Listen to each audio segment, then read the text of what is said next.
देवदत्त अवधूत चिंतन पुष्प 62 श्री गुरुशरणम दिगंबराय दिव्याय दिव्यरूपधराय च सदोदित परब्रह्म दत्तात्रेय नमोस्तुते।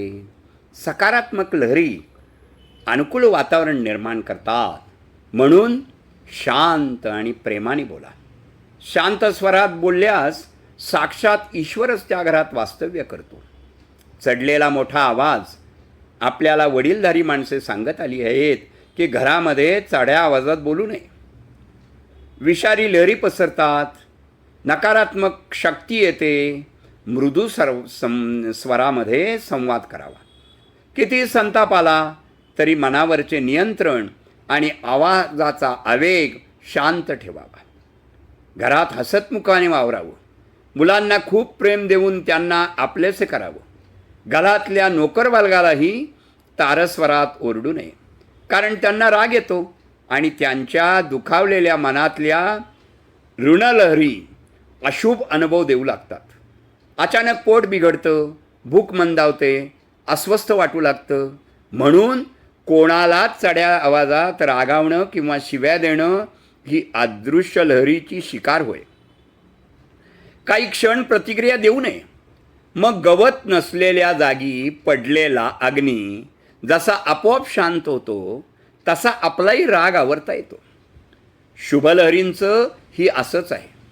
12,000 मैलावर असलेल्या मुलाला आई आशीर्वाद देते आणि त्याला प्रसन्न वाटू लागतं। 25 वर्षाच्या कर्णाला पाहून कुंतीचे उत्तरीय ओले झाले होते। वासराला पाहून गाईचा पाना फुटतो। एखाद्या गरजू याचकाला आपण मदत केली तर त्याच्या होणाऱ्या आनंददायी लहरी आपला उत्साह वाढवतात।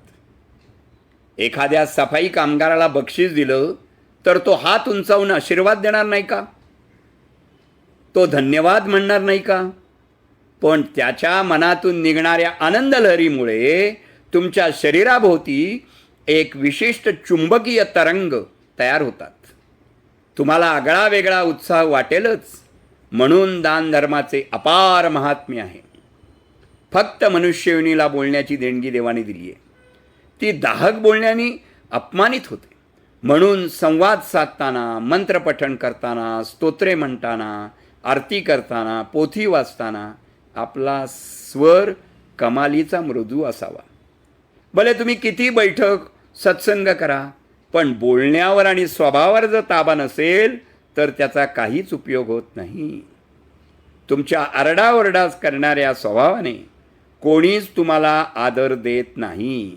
शक्य असेल तेवढे शांतपणाने बोला, शांतपणाने वागा, तरच तुम्ही केलेल्या अभ्यासाचा फायदा तुम्हाला होईल। अन्यथा सर्व व्यर्थ आहे आणि तो एक देखावा आहे।